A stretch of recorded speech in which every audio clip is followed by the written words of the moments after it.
목회자 협의회와 또 실천 신학대학원 대학교 21세기 교회 연구소에서 가나안 성도의 신앙 의식 및 생활에 관한 조사 내용으로서 가나안 신자들 826명을 대상으로 온라인 조사한 내용입니다. 도표 4가지를 한번 여러분들에게 보여드릴까요?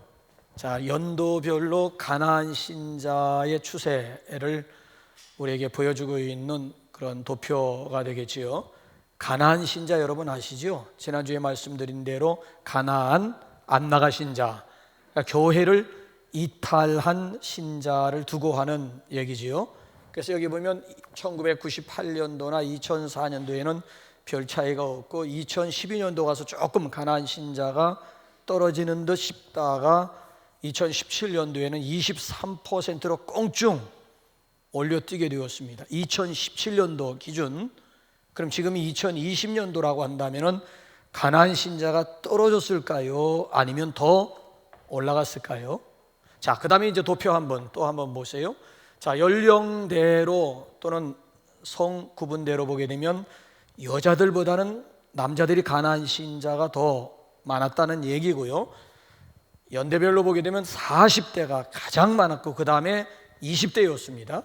50대 이후부터는 가나안 신자들이 그렇게 많지 않아요. 자, 한번 또 그 다음에 한번 도표를 한번 볼까요? 그럼 도대체 교회를 이탈하는 이유가 뭐냐? 가나안 신자를 자처하게 된 원인이 뭐냐라고 했을 때 가장 큰 44%가 얽매이기 싫어서 구속받기 싫다라고 하는 얘기고, 그 다음엔 목회자들에 대한 좋지 않은 이미지 때문에, 세 번째가 교인들이 배타적이고 이기적이어서, 그 다음에 시간적 여유가 없어서, 그 다음에 교회가 구제, 봉사, 활동 등 사회적 역할을 하지 못해서, 그 다음이 건강이 좋지 않아서, 그 다음이 헌금을 강조해서, 그 다음이 개인적인 사정이 있어서, 그리고 맨 마지막의 이유가 가정에서 신앙의 동료들끼리 예배를 드리고 있기 때문에 교회 공동체를 떠날 수밖에 없었다라고 하는 얘기고요. 그 다음에 마지막 한 가지 도표를 한번 더 보여드릴까요? 자, 가나안 성도들 중에서 가장 비율이 높은 것이 기독교 입문층들이었습니다. 그러니까 교회 안의 성도들을 4가지로 구분을 했지요. 기독교 입문층이 있고, 인지층이 있고, 친밀층이 있고, 그 다음에 중심층이 있습니다. 그러니까 73%의 가나안 신자들은 대부분이 기독교 입문층들이에요. 기독교 입문층이 뭐예요? 나는 하나님을 믿지만 그리스도에 대해서는 잘 모르겠다. 내 종교는 아직까지 삶에서 큰 비중을 차지하지 않는다 라고 반응하는 층들이 있어요. 입문층들이 결국은 교회를 이탈하게 되는 율이 73%라고 하는 얘기고요. 그 다음에 그리스도 인지층이 있어요. 나는 예수님을 믿으며 그분을 알기 위해서 여러 가지 일을 하고 있다. 인지층이 있어요. 두 번째는 교회 안에는 그런가 하면 그리스도 친밀층이 있습니다.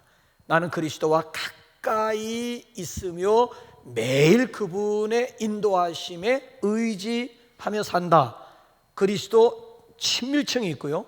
마지막 최고 수준이 그리스도 중심층이 있습니다. 하나님은 내 삶의 전부이며 나는 그분으로 충분하다. 나의 모든 일은 그리스도를 드러낸다라고 반응하는 층이 그리스도 중심층이 있습니다. 자, 여러분들은 이 4가지, 교회 안에 이 4가지 층 가운데 스스로가 어디에 지금 여러분들의 현 주소가 어디라고 생각을 하십니까? 자, 앞서서 통계해 보게 되면은 가나안 신자, 예수 믿는 사람들 중에서 가나안 신자가 23%, 4명당 1명꼴이 되고 있습니다. 이제 앞으로 여러분 보세요. 지금 코로나뿐만이 아니고 앞으로 탈종교화 내지는 요즘에 유행하는 족들이 나홀로족들이 있죠. 혼밥족, 혼술족들이 있어요. 식당이라든지 모든 데서 이 혼밥족들이나 혼술족들을 위한 배려 차원에서 좌석 배치가 따로 되어져 있는 것을 보게, 나홀로족들이 있다고요. 특별히 여러분이 이제 앞으로 보게 되면 사회적 이런 트렌드의 변화로 인해 가지고 젊은 층을 중심으로 해서 가난 신자가 늘어나면 늘어났지 줄어들지 않을 것이라고 전문가들이 입을 모으고 있어요. 벌써 유럽 같은 경우에는 크리스찬들 가운데 69%가 가난 신자들이에요. 가난 신자. 자, 이 교회를 이탈한 가난 신자들이 두 가지 종류로, 또 데이터를 제가 소개할 시간이 가지고는 있습니다만 소개를 못하는데, 그 데이터를 보게 되면 교회를 이탈한 가난 신자들 중에 두 가지 종류예요. 예수 없는 삶, 소위 말하면 자연인으로 돌아간다든지 아니면 다시 교회로 돌아오는데 소수가 교회로 다시 돌아와요. 그 걸린 시간이 평균 7.8년, 그러니까 7년, 8년 만에 다시 소수가 교회로 돌아오고 있습니다. 자, 이 가나안 신자는 어제 오늘의 문제가 아니에요. 이미 벌써 2000년 전부터 가나안 신자가 존재했습니다. 이게 무슨 뜻인가 하면, 오늘 여기 본문 말씀을 보세요. 너희도 가려느냐. 이 얘기는 예수님 곁을 떠나가는 사람들이 있었다라고 하는 뉘앙스잖아요. 예수 공동체를 이탈하는 사람들이 벌써 2000년 전 예수님 당시에 벌써 예수 공동체를 떠나는 사람들이 있었다라고 하는 얘기죠. 그렇습니다. 많은 사람들이 예수 공동체를 떠나갔습니다. 예수 곁을 떠나갔다라고 하는 얘기는 사도행전 9장을 여러분들이 가서 읽어보시면 교회를 떠났다는 뜻이에요. 예수님을 떠났다라고 하는 얘기는 교회를 떠났다라고 하는 뜻이에요. 그러면 두 번째 도표에서 가나안 신자가 될 수밖에 없었던 이유들이 쭉 나와 있잖아요. 얽매이기 싫어서, 목회자들에게 실망해서, 교회가 대사회를 향해서 잠잠하기 때문에 등등. 자, 그렇다면 2000년 전에는 예수 공동체를 떠나게 된 사람들은 그 이유가 뭐였을까요? 기가 막힙니다. 자, 60절, 62절 한번 66절 연결시켜 볼까요? 시작. 제자 중 여럿이 듣고 말하되 이 말씀은 어렵도다. 누가 들을 수 있느냐 한데, 66절 넘어가 볼까요? 그때부터 그의 제자 중에서 많은 사람이 떠나가고 다시 예수와 함께 다니지 아니하더라. 그때부터 예수님의 제자들 가운데 많은 사람들이 예수 공동체를 이탈하게 되었다라고 하는 얘기. 이 말씀은 어렵다. 이유가 뭔가 하면 말씀이 어렵다는 거예요. 아니, 도대체 예수님께서 무슨 말씀을 하셨길래? 그러니까 60절부터 그 얘기가 시작이 되었으면 그 앞에 1절부터 59절까지 내용으로 우리가 올라가 보게 되면 도대체 예수님이 어떤 말씀을 하셨길래 이 말씀은 너무 어렵다, 그래가지고 결국 예수 곁을 떠나가버리고 말았을까요? 앞에 나와 있는 내용은 과거 이스라엘 백성들의 40년 광야 생활에 대한 배경입니다. 40년 동안 양식이 하늘에서 내려오는 만나였어요. 과거 이스라엘 백성들의 광야 40년의 역사를 들려주시면서 그 만나의 현대적인 의미를 예수님께서 해석해 주신 거예요. 당신 자신이 바로 만나다. 구약에는 이스라엘 백성들이 하늘에서 내려오는 만나로 양식을 삼았듯이 그 만나가 바로 나다. 나. 차이가 있다면은 구약의 만나는 하루만 지나도 썩어 없어지지만은 오늘 현대의 만나는 영원한 만나다. 썩지 아니할 양식임을 예수님께서 말씀하시면서 결론이 뭔가 하면은 내 살은 참된 양식이요 내 피는 참된 음료다. 내 살을 먹는 자는 살리라. 내 피를 마시고 내 살을 먹는 자는 살리라고 주님께서 분명히 결론을 내려주셨어요. 그랬더니만 예수님 앞에 있는 사람들의 반응이 뭐예요? 우리가 야만인이냐? 당신의 살과 당신의 피를 먹어야 산다니 도대체 이게 무슨 뜻이냐? 너무 어렵다. 해구리 복잡하다. 그래가지고 결국 예수 공동체를 이탈하게 되었다라고 하는 그런 내용이에요. 지금 그러자 예수님께서 12명의 제자들을 향해 가지고 너희도 가려느냐? 너희도 나를 떠나려느냐? 라고 도전하셨어요. 자, 무리들이 예수님을 떠나고 교회를 떠난, 예수 공동체를 떠나게 된 이유가 뭐라고요? 말씀이 어렵다. 말씀이 너무 딱딱하다. 말씀이 재미가 없다. 말씀이 지루하다. 한마디로 말씀드리면 말씀의 은혜가 되지 않는다는 것이 이유였습니다. 말씀의 은혜가 되지. 여러분, 현대인들의 은혜 개념은 재미입니다. 설교가 재미있으면 은혜 받았다고 얘기를 하는 것이고, 설교가 재미가 없으면 은혜는 은혜 받지 못한, 오늘 현대인들의 은혜 개념은 재미입니다. 재미있게 설교를 하면 은혜 받았다는 얘기예요, 무조건. 근데 그날 설교가 재미가 없으면 오늘은 별로라고 생각하고, 별로 은혜 받지 못했다고 생각을 해요. 여러분, 복음서를 읽어보시면은 예수님께서는 비유가 아니면 말씀하지 아니하셨다고 그랬어요. 그러니까 비유라고 하는 게 뭡니까?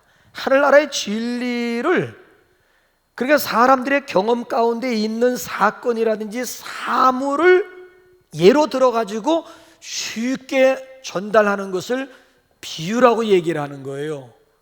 목사님들이 이렇게 설교를 할 때 가끔씩 예화라고 하는 걸 쓰잖아요. 예화. 그러니까 진리를 전달하려고 하는데 믿음이 약한 기독교 입문층들을 생각하기 때문에 예화가 필요한 거예요. 기독교 친밀층이라든지 그리스도 중심층들은 예화가 필요 없어요. 그냥 말씀을 가지고 그냥 좀 딱딱하더라도 말씀으로 그냥 해석해 버리는 것이 설교자도 편하고, 또 그리스도 중심층이라든지 친밀층에 있는 사람들은 예화보다는 하나님의 말씀을 원해요. 근데 여러분, 교회에 대다수가 그리스도 입문층들이 많거든요. 이 사람들은 말씀을 말씀 가지고 해석하면서 전달하게 되면 다 10중 8구는 다 졸아떨어지고 흥미를 잃어버리기 때문에, 그래서 진리를 효과적으로 전달하기 위해서 부득이 예화라고 하는 것을, 그러니까 여러분, 비유를 예화로 생각을 해보세요. 예수님께서는 예화 설교에 그잖아요, 으뜸가는 대가였다고. 대가. 그러니까 하나님의 나라 진리를 아주 쉽게 비유를 통해 가지고 쉽게 하나님의 나라를 설명하고 소개했어요. 그런데 어렵다는 거예요. 어디에 문제가 있는 거예요? 설교자에게 문제가 있는 거예요? 그 설교를 듣는 무리들에게 문제가 있는 것입니까? 예수님이 비유로 하늘나라 진리를 예화 들어가면서 설명했다니까요. 그런데도 어렵다.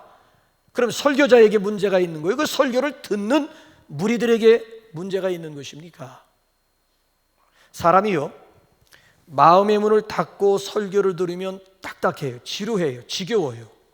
30분만 넘으면 신경질이 나요. 오늘 설교가 길어지네. 아유, 막 달려, 막 한번 가서 막 뭐 해보고 싶은, 왜? 마음에 이미 닫힌 상태에서 30분 넘어가면 짜증이 난다니까. 딱딱하고 막 지루하고 흥미도 잃어버리고. 근데 반대로 마음의 문이 열린 성도들은 여기서 개떡같은 설교를 해도요, 아멘 하면서 찰떡같이 받아먹어. 아니, 설교는 개떡같은 설교인데도 마음의 문이 열린 성도들에게 있어서는 아멘, 아멘 하면서 개떡을 찰떡같이 받아 먹는다니까요. 그러니까 말씀을 증거하는 예수님에게 문제가 있는 것이 아니고 무리들에게 문제, 이 사람들 마음이 닫힌 상태에서는 아무리 좋은 얘기를 한들 그게 좋게 받아들여지질 않는 거예요. 자, 가나안 신자들 어디에 문제가 있을까요? 아니, 이 가나안을 극복하는 비결이 어디 있을까요? 오늘도 우리는 여전히 가나안이 내 문제가 될 수가 있어요. 가나안에 대한 유혹이 있어요. 가나안에 대한 시험거리가 있어요. 가나안에 대한 환경이 이미 노출되어 있는 상태, 얼마든지 나도 교회라고 하는 공동체를 이탈할 수 있는 가능성을 지니고 있는 그런 사람 중에 하나라고요. 어떻게 이 가나안 문제를 시원스럽게 해결할 수 있을까요? 아니, 어떻게 하면 그리스도 중심층으로, 그리스도 입문층에서 그리스도 중심층 아니면 그리스도 친밀층으로 내가 한 단계 업그레이드 할 수가 있을까요? 어떻게 하면 그리스도와 더불어 내가 점점 멀어지는 것이 아니라 어떻게 하면 점점 가까워질 수가 있을까요? 결정적인 순간에 나를 붙들어주는 버팀목이라고 하는 것이 무엇일까요? 자, 이 시각 가지고 오늘 본문 말씀을 접해보게 되면 세 가지에 대한 답이 나와요. 첫째는 소명에 대한 확신입니다. 자, 우리 한번 65절 다 같이 한번 읽어볼까요? 시작. 또 이르시되 그러므로 전에 너에게 말하기를 내 아버지께서 오게 하여 주지 아니하시면 누구든지 내게 올 수 없다 하였노라 하시니라. 자, 아버지의 하나님이 나를 부르셨다. 그래서 내가 오게 되었고, 그래서 내가 예수 앞에 서게. 하나님이 나를 부르셨다. By name. 그러니까 내가 너를 지명하여 불렀다라고 하는 얘기는 by name이야. 이름으로 불러주셨, 개별적으로 불러주셨다라고 하는 이야기예요. 그러니까 하나님이 나를 이름으로, by name으로 내 이름을 불러주셨다라고 하는 이 소명감이 중요해요. 이 소명감이 있어야만 됩니다. 여러분, 바울이 모진 박해와 핍박 가운데서, 아니 정말 죽음의 위기 가운데서 고무신 거꾸로 바꿔 신지 않고 믿음의 선한 싸움을 계속해서 싸우며 달려갈 길을 계속해서 외길 인생 달려갈 수 있는 비결이 뭔 줄 아십니까? 갈라디아서 1장 15절 때문에. 보세요. 시작. 그러나 내 어머니의 태로부터 나를 택정하시고 그의 은혜로 나를 부르신 이 때문이었다라고 하는 얘기예요. 하나님께서 어머니 뱃속에서부터 나를 선택해 주었다. 때가 되어서 하나님의 은혜로 십자가의 원수로 행하고 있었던 나를 하나님의 은혜로 나를 콜링 불러주셨다라고 하는 그 확신이 사도 바울에게 있었기 때문에 어떤 형편 속에서도 고무신 거꾸로 바꿔 신었다는 그런 얘기가 아니에요. 이거 여러분 굉장히 중요한 도전이 아닐 수가 없습니다. 아버지 하나님이 오늘도 나를 이곳으로 부르셨다라고 하는 그 믿음, 그 확신이 중요한 거예요. 여러분, 그렇습니다. 우리는 흔히 내가 하나님을 선택하고 내가 예수 믿었다고 생각하지요. 내가 이 길을 내가 선택했다고 여러분 생각하시죠? 그 결단, 그 의지 과연 믿을 만한 것입니까? 아니, 믿을 수 있는 것입니까? 아니, 믿어도 여러분들의 의지, 여러분들의 결단 믿어도 되겠습니까? 여러분, 내가 하나님 붙들려고 하지 마시고요, 오히려 하나님께서 나를 붙드시도록 우리 자신을 그분에게 내어드리는 것이 중요한 줄로 믿습니다. 왜? 내가 하나님을 붙잡으려고 하면 한계가 있다는 거예요. 내 힘에 한계가 있어요.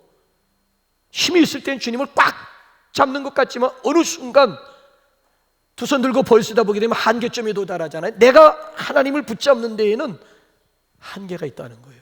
결국 놓칠 수밖에.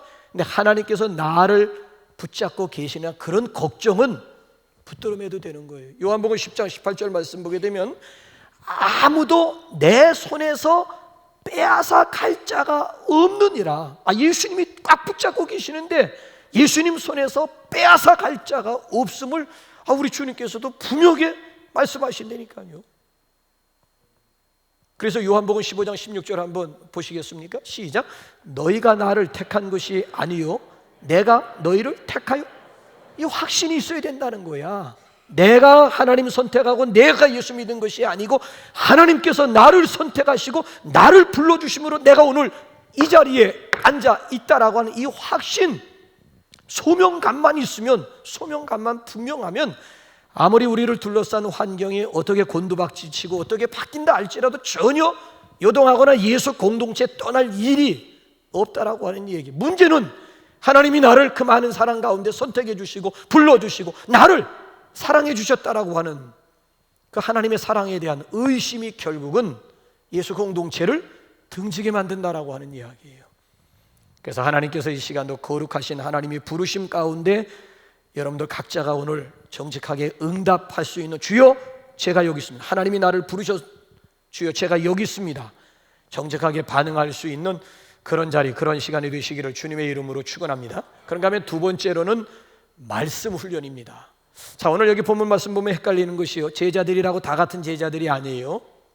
예수님의 12명의 제자가 있고 또 다른 제자들, 그러니까 예수님의 곁을 떠나간, 예수 공동체를 떠나간 사람들은 12명의 제자가 아니라 또 다른 제자들이었음을, 그래서 이걸 일명 저는 무리들이라고 봅니다. 제자와 무리는 구분해야 된다고 저는 생각하는 목사예요. 자, 예수님의 제자들이 12명만 있는 것이 아니고 복음서에 보게 되면은 달리 70명의 제자를 또 예수님이 세우셨어요. 70명의 제자가 있어요. 복음서에는. 사도행전 2장 가보게 되면 120명의 문도, 120명의 제자가 따로 있습니다. 고린도 전서 15장으로 넘어가게 되면 이번에는 500여 명의 형제, 500여 명의 제자가 따로 있습니다. 그럼 이들의 차이점이 어디에 있을까요? 12명과 여기 지금 나머지 제자들과의 차이점이 어디에 있을까요? 한 가지 분명한 사실은 성경을 읽어봐도 예수님이 12명의 제자 외에는 훈련받았다라고 하는 내용이 없어요. 그저 예수님이 말씀을 듣고 가르침을 받은 수준이지 12명의 제자 모양 예수님의 말씀을 듣고 현장 실습이라든지 현장 아니면 적용, 그러니까 말씀을 듣는 입장이 아니라 말씀을 살아내는 차이야. 나머지 제자들은 예수님의 말씀을 듣고 가르침을 받는 수준이지만 12명의 제자들은 단순히 말씀을 듣는 수준이 아니고 그 말씀대로 살아내는, 그 말씀을 삶 가운데서 적용하는 이 차이점이라고 하는 이야기예요.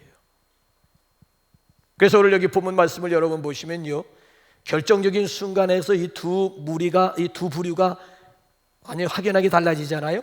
다른 제자들은, 즉 무리들은 예수님 결정적인 순간에 다 예수 공동체를 떠나갔어요. 자, 그런데 예수님의 12제자들은 어떤 반응을 보이고 어떤 모습으로 우리에게 보이는지 한번 68절 한번 이번에 한번 읽어볼까요? 시작. 시몬 베드로가 대답하되 말씀이 주께 있사오니 우리가 누구예요? 우리야, 복수. 영생의 말씀이 여기에 있는데 우리가 12명, 우리가 누구에게로 간단 말입니까? 한마디로 말씀드리면 말씀에 그대로 붙들림 받은 거예요. 영생의 말씀이 여기 있는데 그 영생의 말씀에 12명의 제자들이 붙들림, 그러니까 말씀이 그들의 생각이나 그들의 마음이나 그들의 삶을 완전히 사로잡았다는 얘기, 말씀을 삶 속에 살아내고 있었다라고 하는 이야기예요. 어느 여집사님이 주일날 부득이한 사정으로 교회를 못 가게 생겼습니다. 그래서 남편에게 여보 오늘 가서 졸지 말고 설교 똑바로 듣고 와가지고 나한테 재탕 설교해줘. 나도 하나님의 말씀을 들어야 또 한 주간 살 수 있는 거 아니야. 알았어. 그럼 남편이 교회에 갔어요. 그날따라 이 남편이 정말 졸지 않고 설교를 들으면서 은혜를 받았어요. 집에 돌아오니까 아내가 부엌에서 점심을 준비하고 있는 거 있지요. 그래서 뒤에 가서 살포시 안으면서 사랑을 해줬어요. 정확하게 4개월 만에 일어난 사건이었답니다. 4개월 동안 부부가 각방을 쓴 거야. 냉전 아닌 냉전, 소 닭 보듯 그런 관계로 지금 4개월을 지내온 거예요. 4개월. 그런데 이 남편이 예배당 가서 은혜 받고 오더니만 자존심이고 뭐고 간에 그거 다 내려놓고 와가지고 아내를 끌어안고 사랑을 한 거야. 이 부인이 너무 황홀해가지고 너무 행복해가지고 오늘은 유난히 은혜를 많이 받은가 보지. 그래, 은혜 많이 받았다. 무슨 은혜인데? 알 거 없어. 이 부인이 너무 궁금한 거야. 도대체 오늘 예배당에 가서 무슨 설교를 들었길래 저 자존심이 강한 남자가 그 자존심을 내려놓고 나에게 먼저 다가와가지고 허경을 하면서 사랑을 할 수가 있었던가. 그래서 그 다음날 일찍 아침에 다 정리한 다음에 과일 바구니 하나 들고 목사님의 사택을 찾아갔어요. 우리 남편이 어제 주일 예배에 아주 은혜를 억수로 많이 받았는데 도대체 무슨 설교를 하셨습니까? 내 아내를 내 몸과 같이 사랑하라고 설교하셨습니까? 했더니만 목사님이 오히려 당황하는 거 있죠. 집사님 그게 아닌데. 그럼 무슨 설교 하셨는데요? 내 원수를 사랑하라 설교했는데. 여러분 여기서 중요한 신학적인 문제가 있어요. 내 아내를 사랑하라 해서 사랑했으면 그건 설교라기보다는 이건 윤리 강연 수준입니다. 그런데 내 원수를 사랑하라고 하는 그 말씀에 감동과 감명을 받아서 소 닭보듯 하던 왼수와 같은 그 아내를 사랑했다면 이것이 바로 복음이라고 하는 거예요. 복음. 여러분, 왼수 보기 싫다고 대부분 사람들이 공동체를 이탈하는 이유 가운데 저 왼수 보기 싫다라고 하는 이유가 굉장히, 그 양반들은 미안하지만 복음의 복자가 뭔지 모르는 사람이에요. 정말 내가 복음을 경험할 수 있는 곳이야말로 바로 가정 공동체요, 교회 공동체예요. 원수 피해서 해결될 문제가 아니라 극복을 해야 된다고요. 원수를 사랑하고야 복음의 의미를 내가 몸으로 경험할 수가 있는데 그 기회를 스스로가 줘버리고 왼수 없는 곳으로 가버리고 말겠다. 그럼 이 양반은 평생 복음과는 상관이 없는 삶을 살 수밖에 없다라고 하는 얘기예요. 여러분, 말씀이라고 하는 것은 사람을 변화시키는 거예요. 말씀이 바로 사람을 중생케 하고 성결케 하고 영화롭게 하는 거예요. 말씀은 살아있고 운동력이 있는 거예요. 그래서 여러분들이 성경을 읽을 때에 가장 바람직한 자세는 라틴어로 이걸 렉시오 디바나라고 얘기를 해요. 렉시오 디비나라고 하는 말은 뭔가 하면 지식을 위한 성경 독서가 아니에요. 여기 성경을 통해서 내가 좀 지식을 얻으리라 그런 자세로 접근하는 게 아니에요. 그러니까 내가 오늘도 이 성경을 통해서 하나님의 음성을 들어야지, 내가 성경을 통해서 성경의 주인공 되신 예수님과의 인격적인 만남을 이루어요. 그런 자세 가지고 성경을 접하는 것을 렉시오 디비나라고 얘기를 하는 거예요. 문제는 뭐예요? 말씀의 맛을 모르는 거지요. 말씀이 정말 꿀과 송이 꿀보다 더 달달하고 하는 것을 모르기 때문에 성경만 열면 5분 넘지 않아서 스르르 눈이 풀리고 잠을 자게 되는 거죠. 맛을 알면, 근데 맛을 모르니까 성경만 열면 이게 지루하고 딱딱하게만 느껴져요. 말씀의 능력을 한마디로 모르는 거야. 하나님의 말씀은 살았고 운동력이 있어 좌우의 날선 어떤 검보다도 예리하여 혼과 영과 및 관절과 골수를 찔러 쪼개기까지 하며 마음의 생각과 뜻을 감찰하시는 그 능력을 모르기 때문에 성경만 잡으면 눈동자가 풀리고 5분 지나지 않아가지고 코를 골면서 잠을 잘 수밖에 없다라고 하는 이야기예요. 아니, 생각해 보세요. 똑같은 시간에 똑같은 대상으로부터 말씀을 들었는데 60절에 보게 되면은 이 말씀 너무 어렵다, 딱딱하다, 그래가지고 오히려 예수님의 곁을 떠나게 되었고, 또 한 부류는 68절에서 어떻게 반응을 했다고요? 보세요. 떠나는 무리가 있는가 하면은 또 한 부류는 68절 다시 한번 우리 한번 확인 한번 해볼까? 시작. 시몬 베드로가 대답하되 주여, 영생의 말씀이 주께 있사오니 우리가 누구에게로 가오리이까? 그러니까 영생의 말씀을 받아들이고 오히려 주님 앞에 가까이 더 가까이 가는 그런 사람들이 있더라고 하는 얘기예요. 그 차이가 어디에 있을까요? 놀라운 통계 하나만 더 말씀드릴까요? 세계에서 가장 많이 팔리는 책, 베스트셀러 중에 베스트셀러가 뭔 줄 아세요? 성경이에요. 또 한 가지 놀라운 통계, 동시에 가장 많이 읽지 않는 책이 또 성경이야. 가장 많이 팔리면서도 가장 많이 읽지 않는 책이 성경이라고 하는 거예요. 아니, 그럼 성경책 사서 뭐 하시게? 교양서적 삼으시려고? 아니면 그리스도인이기 때문에 그래도 집에 책꽂이에 성경은 꽂혀 있어야겠기에? 아니면 그냥 자동차에 그냥 뒷좌석 위에다가 모시고 다니면 이것이 나를 보호해 준다, 소위 말하면 부적용, 믿지 않는 사람들이 몸에 부적을 지니고 다니듯이 그리스도인들은 성경이 부적의 역할을 해준다고 믿기 때문에, 그래서 성경은 기가 막히게 팔리면서도 도대체가 성경을 가까이 하려고 들지 않는 사람들이 제1이라고 하는 통계가 우리에게 뭘 말해주고 있느냐라고 하는 그런 말씀이지요. 바로 그 책이 되어져야 되는데 그냥 많은 책 중에 하나, 더 북이 아니고 북이 되어버리는 경우가 굉장히 많이 있어요. 여러분들에게 있어서 말씀이 주는 의미, 비중, 역할이라고 하는 것은 무엇입니까? 바라기는 우리 정말 우리 성경이 생명의 양식이요 우리 인생의 길과 등이 될 수 있기를 주님의 이름으로 축원합니다. 인생의 든든한 버팀목이 되어질 수 있기를 축원합니다. 자, 그래서 말씀 훈련이라고 하는 것이 굉장히 중요하고, 또 한 가지 마지막에는 신앙의 바른 자세입니다. 여러분, 신앙생활에는 자세가 좋아야 돼요. 자세가 좋으면 다 좋은 거예요. 자, 어렵게 제가 표현한다면 우리가 신앙생활하면서 두 가지 길이 있어요. 헬라식으로 접근하느냐, 히브리식으로 접근하느냐에 따라서 결과는 전혀 딴판이 될 수가 있습니다. 자, 허다한 무리들, 예수 공동체를 떠나간 허다한 무리들과 오히려 예수님을 더 가까이 하게 된 12명의 제자들과의 차이점이 어디에 있는 것입니까? 자, 예수님의 곁을 떠나간 사람들이 한결같이 뭐라고, 이구동성으로 뭐라고 하면서 떠나갔어요? 이 말씀은 어렵도다. 누가 알아들을 수 있는가? 누가 알아들을 수 있는가?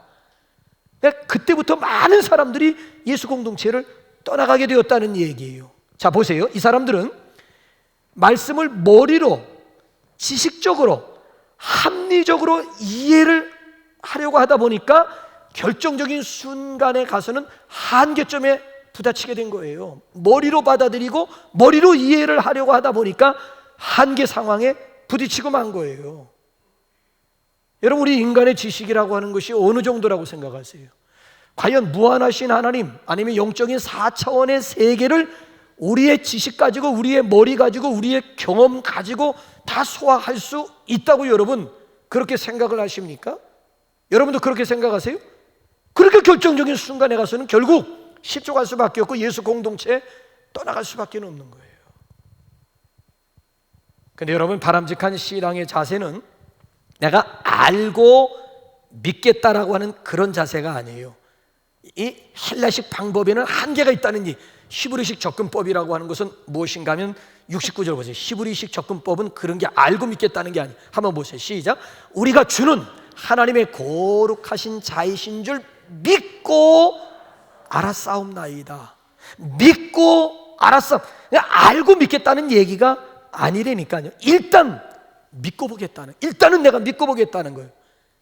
내 머리로 이해가 되든 이해가 되지 않든, 내 경험 가운데 있든 없든지 간에 성경이 그렇다고 하니까 일단은 내가 믿어보겠다라고 하는 그런 자세가 히브리식 방법이에요. 그러니까 히브리식 이 사고라고 하는 것은 간단한 거예요. 주여 말씀하옵소서, 주의 종이 듣겠습니다. 주여 말씀하옵소서, 주의 종이 순종하겠습니다. 일단 믿어보고 일단 순종해보겠다는 거예요. 그러면 믿음의 내용, 순종의 결과를 그 다음에 가서 그게 그런 의미였구나. 나 뜻도 모르고 그냥 순종했어. 뜻도 모르고. 근데 순종하다 보니까 이 말씀이 바로 그런, 이게 무디 성경 방법이에요. 무디는 성경이 있다 이해가 되지 않으면 딱 덮어놓고 밖에 나가가지고 수레를 밀어준다든지 아니면 남을 돕는, 봉사하고 다시 들어와서 성경을 읽으면 조금 전까지만 해도 깨달아지지 않던 말씀이 나가서 수레 밀어주고 봉사하고 섬기고 땀을 흘리고 들어와서 다시 성경을 봤을 때 이게 이런 의미였구나. 그래, 여러분, 헬라식이라고 하는 것은 알고 믿겠다라고 하는 얘기고, 히브리식 접근법이라고 하는 것은 믿고 그 다음에 알겠다라고 하는 이 자세가 두 차이점을 가져온 거예요. 그러니까 여러분, 일단 한번 하나님의 말씀이기 때문에 이해가 되든 이해가 되지 않으면 한번 순종하고 나면 뒤늦게 아하에 대한 깨달음이 오고 이해가 온다니까요. 그래서 우리말 성경에는 이게 없는데, 제가 이렇게 성경을 읽을 때에는 한 20여 개 그 번역 성경하고 원문 헬라어 성경 같이 놓고, 히브리어는 좀 딸리지만은 헬라어, 신약 성경에 대한 헬라어는 그래도 누구보다 딸리지 않는다고 생각하기 때문에 그 헬라어 성경을 보게 되면 우리는 그냥 믿고 알았사옵나이다 이렇게 나왔는데, 헬라어 성경은 그 중간에 접속사 카이라고 하는 것이 들어있더라고요. 카이라고 하는 것은 영어로 and로 번역할 수 있잖아요. 그러니까 무슨 얘기인가 하면 믿었다 그리고 알았다, 믿었다 그리고 나서 알게 되었다라고 하는 이야기예요. 그러니까 이 순서를 헷갈리시면 안 돼. 자, 여러분, 제가 시간이 없기 때문에 성경에 나오는 성경이 히브리식으로 어떻게 접근하고 있는지 한번 보여드릴게요. 에베소서 4장 13절 한번 띄워주실래요? 시작. 우리가 다 하나님의 아들을 믿는 것과 아는 일에 하나가 되어 온전한 사람을 이루어. 자, 믿음이 먼저예요, 지식이 먼저예요? 믿는 것과 아는 일, 지식보다는 믿음이 먼저입니다. 알고 믿겠다는 얘기. 자, 그 다음에 이제 디모데전서 4장 3절 시작. 믿는 자들과 진리를 아는 자들이 감사함으로. 자, 지식이 먼저 나와요, 믿음이 먼저 나와요? 믿음이에요. 자, 이번에는 한번 디모데 후서 1장 12절 시작. 이로 말미암아 내가 또 이 고난을 받되 부끄러워하지 아니함은 내가 믿는 자를 내가 알고. 그러니까 지식보다는 순서상으로 봐도 믿음이 우선이에요. 자, 요한일서 5장 13절 또 한번 볼까? 시작. 내가 하나님의 아들의 이름을 믿는 너희에게 이것을 쓴 것은 너희로 하여금 너희에게 영생이 있음을 알게 하려. 그러니까 이 지식보다는 항상 성경을 보게 되면 믿음이라고 하는 것이 앞서고 있고 믿음이라고 하는 것이 먼저 나오고 있는 거예요. 그러니까 헬라식으로 접근해서 알고 믿겠다고 하던 10중 8구는 해론자, 아니면 결국은 예수 공동체를 떠나거나 아니면 중간에서 포기할 수밖에 없다는 얘기예요. 지식이 아닌 믿음이 먼저입니다. 여러분, 우리 신앙생활하면서 우선 믿어야 할 부분이 있습니다. 지식이 아닌 믿음을 요구합니다. 내가 다 할 수 있는 것도 아니야. 그런데 믿으면 결국 알게 돼요. 자, 삼위일체 알고 믿으시겠어요? 알면 알수록 더 꼬이기 시작. 삼위일체를 어떻게 이걸로 이해하면서 믿겠다는 얘기예요? 동정녀 탄생 알고 믿겠다고요? 밤낮 한번 밤새도 연구해 보세요. 처녀가 어떻게 애를 낳는다는 얘기예요. 이걸 알고 지식적으로, 경험적으로, 합리적으로 이해한 다음 그 다음에 여러분 오히려 여러분 보세요. 결과는 뻔한 거예요. 아니, 관 속에 있다가 기절했다가 깨어난 것도 아니고 이건 무덤에 장사 지낸 지 사흘 만에 다시 살아났다. 이걸 내가 머리로 안 다음, 지식적으로 이해한 다음 그 다음에 여러분 믿으시겠다고요? 이게 된 얘기예요? 아니에요. 믿어야 돼요. 믿으면 어느 순간 보게 되면은 깨달음도 올 뿐만 아니라 그 감격이라고 하는 것은 어떻게 이 꿈만 같은 사실이 나에게 믿어지게 되었단 말이냐 생각만 할수록 너무너무 그 감격 가운데 교회 생활하고 감격 가운데 봉사하고 감격 가운데 주일이면 서둘러서 주님 앞에 달려나오고 감격이기 때문에. 왜? 아니, 이게 믿어지지 않는 사실이 동정녀 탄생도 나는 믿어지게 되고 부활사건도 믿어지게 되고 삼위일체 2000년 동안 내로라고 하는 석박사들이 이걸 설명하기 위해서 별의별 수단 방법을 다 동원했는데 불구하고 아직까지도 여전히 미스테리고 아직까지 여전히 비밀이요, 아직까지 신비야. 삼위일체라고 하는 것은 이거는 우리 머리 가지고는 불가능. 미션 임파서블이야, 임파서블.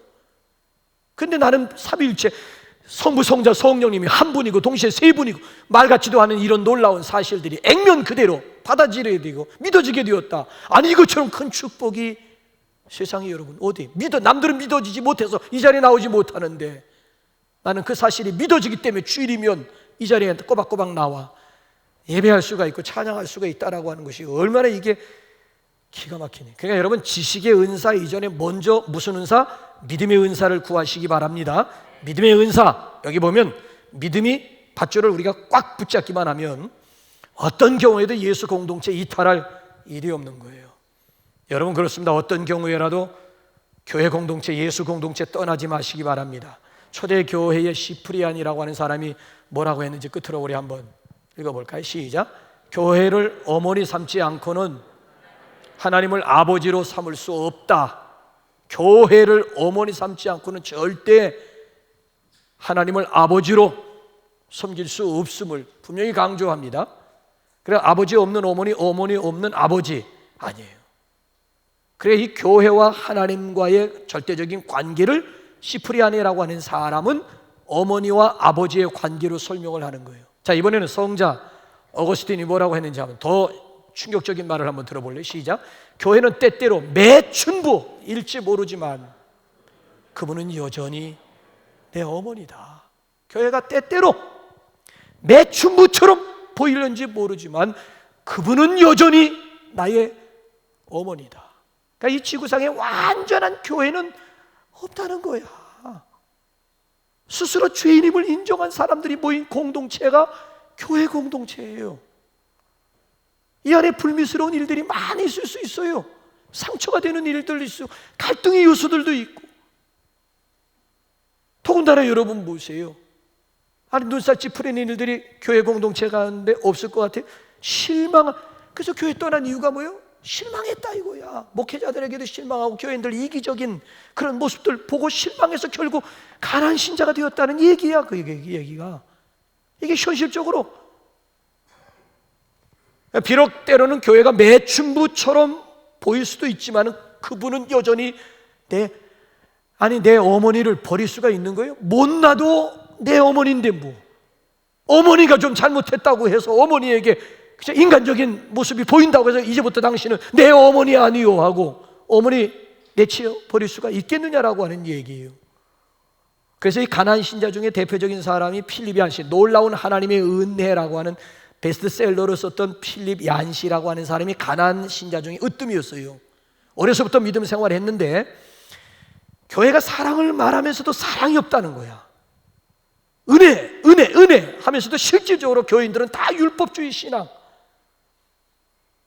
그냥 보게 되면 상대방을 함부로 막 판단하고 막 정죄하고 서슴없이 막 상처를 주고, 이건 밖에 있는 집단만도 못하다 이거. 환멸을 느껴가지고 필립 얀시라고 하는 사람이 스스로가 교회 공동체를 떠났어요. 오랜 세월 동안 세상에 나가서 방황을 하다가 결국 다시 교회로 돌아올 수밖에 없어가지고 돌아와서 하는 얘기가 절대 교회를 떠나지 마십시오.